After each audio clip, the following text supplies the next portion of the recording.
Hey everybody, Brandon Fussy Meeple here, and we have another unboxing video to go through. I know it's been a minute, but that's a story for a different video, and honestly, another day. Bethany and I are super excited to get these games in.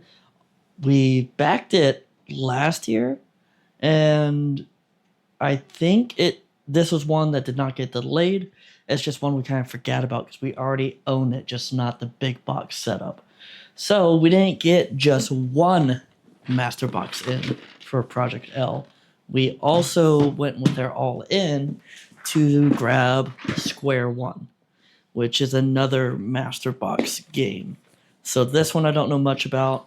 Project L I've played a lot of, excluding some of the expansions. This is a game that we played over at TokenCon. I think my first or second time going there. We had a lot of fun with it. We were able to get the base game. I missed the Kickstarter for the big box.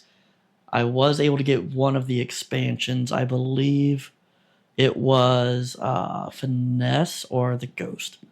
But then once you start getting the expansions, you can no longer fit it in the core box. From there, this Kickstarter came out, so we were able to get this, all the expansions, all of it fits into one box, and as you can see, the boxes are not really that large. They are a little deep.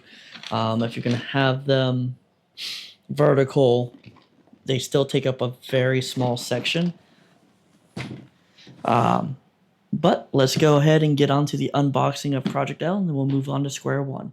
First and foremost, we have Project L. I have already opened this one. I had started recording the video originally, but with us changing PCs, changing programs, I realized there was a lot of settings I need to adjust. There still are some settings I probably need to adjust, but we're going to press on.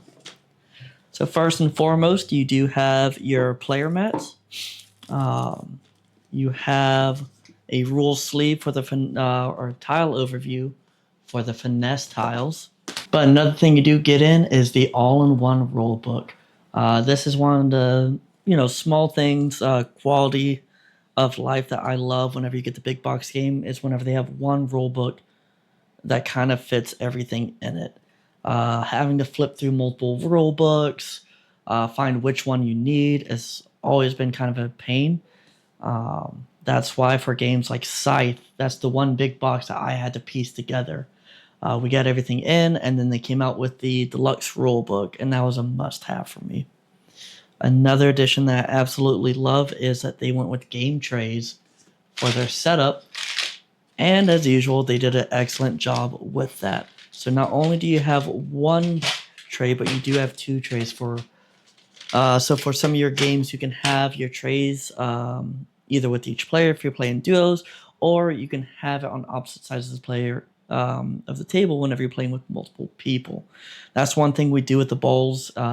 Due to the size of our table, we'd have two bowls to house the same pieces just to keep them in reach of each player.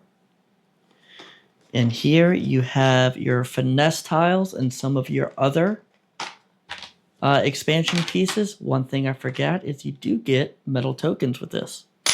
And that is one of my absolute favorite upgrades for almost any game. Down here, you have all of your different tiles. You have all your white tiles, and you have these dividers to separate out the expansions to make it easier to not only set up a game depending on how you want to play, but also to be able to put it back away. Your black tiles are right here.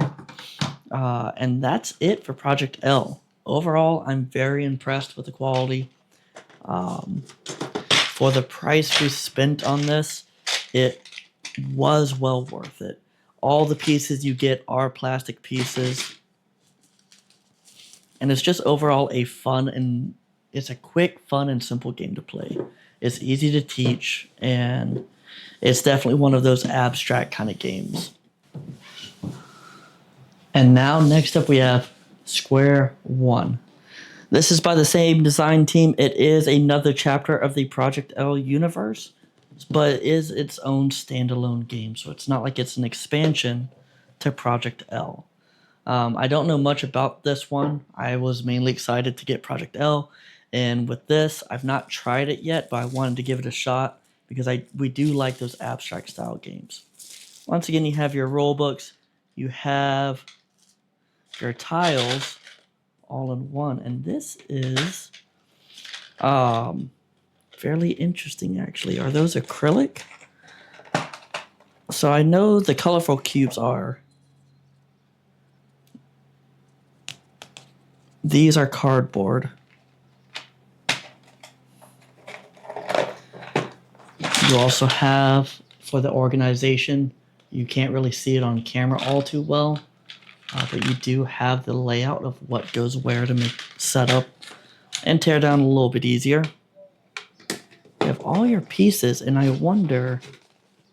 Okay, it's just empty under there. So this one's a little different. This one doesn't have as many expansions, but with your cards being deeper in, they set up the box a little differently.